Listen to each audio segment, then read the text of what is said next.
Oke. Assalamualaikum warahmatullahi wabarakatuh. Selamat datang di kelas Bu Wenti Krisna lagi, yaitu di kelas teori pengambilan keputusan. Ini agak-agak gelap gitu ya, gak apa-apa deh. Ini soalnya saya di kampus, jadi nggak ada pencahayaan. Langsung aja masuk di materi bab kedua, yaitu terkait dengan masalah dan keputusan. Kita harus tahu apa itu yang namanya masalah, kita harus tahu apa itu yang namanya gejala, dan lain sebagainya. Oke, langsung saja akan saya share screen ya. Masalah dan keputusan. Teman-teman, udah kok nggak bisa?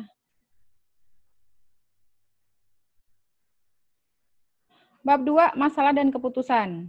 Dalam berbagai buku tentang pengambilan keputusan, manajerial pengambilan keputusan selalu dikaitkan dengan keberadaan sebuah masalah atau cause. Pada hakikatnya, memanglah demikian.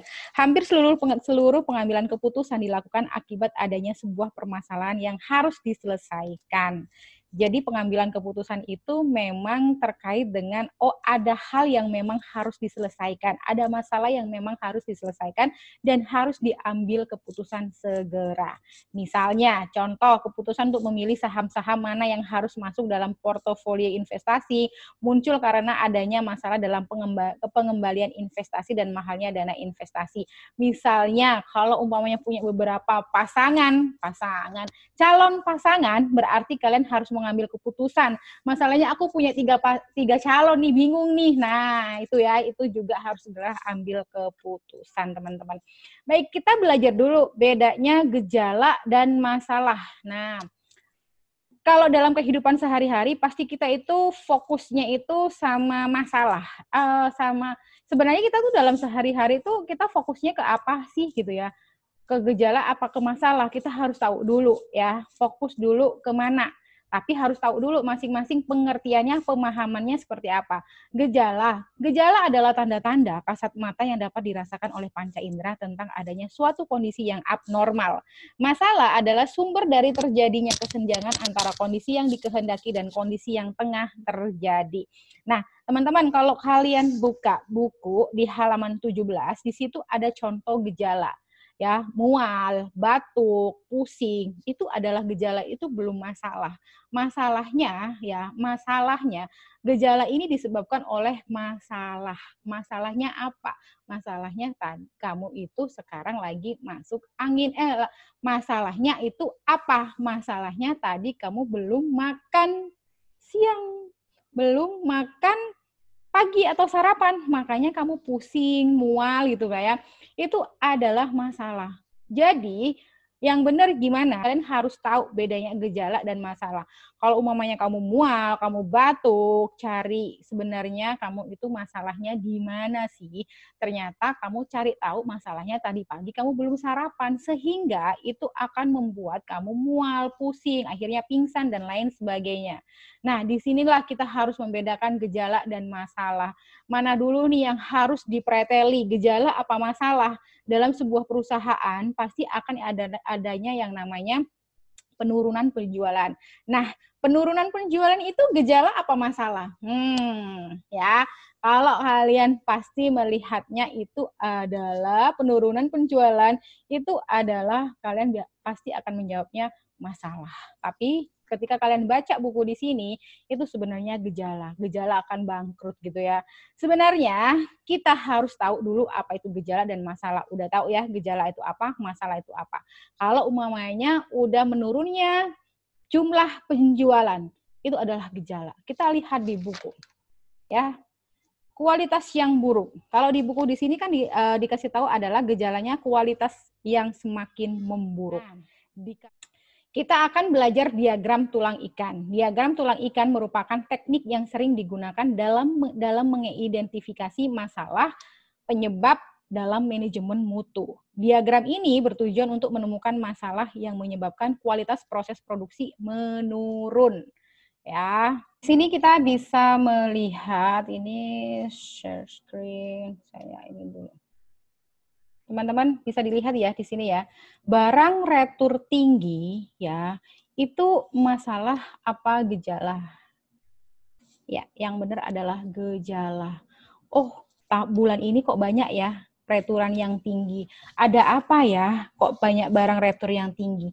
Kita cek ya, kita cek ternyata dari materialnya itu ada barcode yang rusak, ada barcode material yang tidak terbaca, ada head printer yang rusak. Nah, makanya banyak retur yang tinggi. Kita cari masalah, jangan fokus di gejala di sini, tapi fokus masalahnya apa sih? Ya, kayak gitu. Packing nih ya, packing label hilang setelah proses pengecekan. Ini terkait dengan apanya? Labelingnya. Terus di sini banyak ya. Nah, gini. Nah, ini guys, kita langsung aja belajar bedanya gejala sama masalah. Seperti yang ada di buku. Teman-teman, di sini kan ada gejala, di sini ada masalah atau cause ya. Ada gejala, efek, ada masalah atau cause. Sebenarnya masalah dulu yang timbul, habis itu ada gejala. Bukan gejala dulu, habis itu ada masalah. Sebenarnya yang kita fokusin adalah pertama kali adalah masalahnya.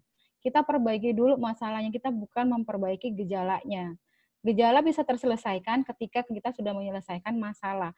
Umpamanya di sini kan masalahnya ada, kalian sudah melihat nih ya di kantor kalian misalnya kayak gini. Ini, nah kayak gini. Barang retur tinggi, itu kan gejala, bukan masalah. Masalahnya apa? Masalahnya terkait dengan apanya? Oh, material. Ternyata material itu banyak barcode material tidak terbaca. Ada head printer yang rusak, ada barcode yang rusak. Nah, itu masalahnya. Ketika kalian sudah menyelesaikan di sini, di bagiannya ini ya, maaf. Di bagian yang sini ya, kalian akan menyelesaikan gejalanya.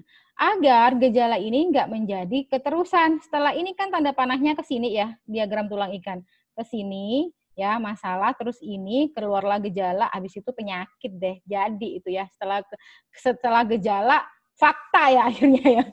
Gitu ya. Akhirnya outputnya apa kalau gejala ini tidak bisa diselesaikan? Akhirnya kalian akan ada yang namanya bangkrut ya, karena kualitas buruk sehingga tidak ada pembeli, akhirnya tidak ada penjualan.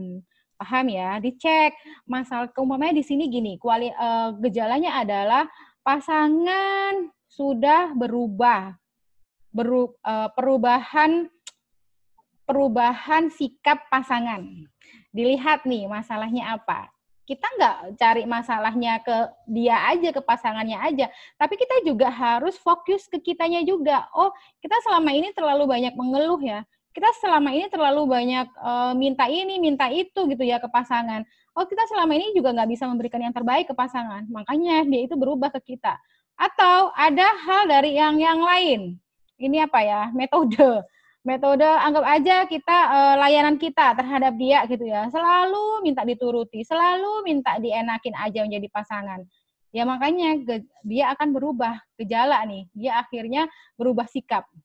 Kadang kita itu jangan fokus kepada gejalanya aja, tapi cari masalahnya itu sebenarnya masalahnya di mana. Kayak gitu, gampang kok kalau umpamanya diagram tulang ikan tersebut. Oke, bisa dipahami ya, kalau ini dalam manajerial. Bisa dalam metodenya pengiriman barangnya itu nggak bagus ya, perekat packing labelnya itu tidak kuat, akhirnya barang banyak yang retur yang tinggi, itu masalahnya dulu di sini ya, masalah materialnya, metodenya ya, itu semuanya ada di sini. Ini yang akan kita kupas tuntas nantinya ya. Fokus cari masalahnya, bukan hanya gejala. Masalah tidak diselesaikan sama kalian akan menjadi gejala. Gejala tidak sampai selesai. Habis outputnya adalah kalian kalau nggak bangkrut, ya putus hubungan sama pasangan, gitu aja. Paham ya? Paham ya? Nah, ini lagi. Kalau umpamanya YY diagram itu apa, Bu? Kalau di buku ada ya, YY diagram itu langsung aja. Kalau tadi kan kita pakai fishbone. Tapi kalau umpamanya di sini, kita itu pakainya yang namanya YY diagram. YY diagram itu biasanya buat diagramnya itu dari bawah. Dari bawah, ingat ini, lihat ada tanda-tanda panahnya. Ya. Di sini ada yang namanya total penjualan. Beberapa gerai toko sepi. Nah, kita cari penyebabnya sama aja. Di sini adalah Gejala. Ya, dua ini gejala.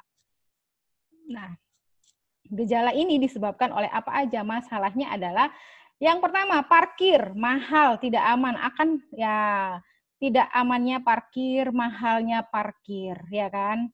Yang kedua, layout toko wiraniaga. Wiraniaganya kurang bagus dalam pelayanannya, layout tokonya kurang menarik, parkirnya juga seperti itu ya, akan berpengaruh kepada beberapa toko gerai sepi. Beberapa gerai toko sepi itu akan berpengaruh terhadap total penjualan. Kalau YY diagram ini namanya juga YY. Kenapa? Kenapa gitu kan ya. Dari bawah sampai ke atas ini loh penyebabnya. Sehingga terjadi gejala total penjualan menurun. Ya, paham ya? Gampang ini. Nah, itu saja. Udah ya, kita belajar fishbone dan juga YY diagram. Kalau fishbone seperti ini, gambar tulang ikan, bedakan mana gejala, mana masalah. Kalau YY diagram, itu tanda panahnya dari bawah akan menjelaskan penyebab-penyebab yang ada di atas seperti ini ya.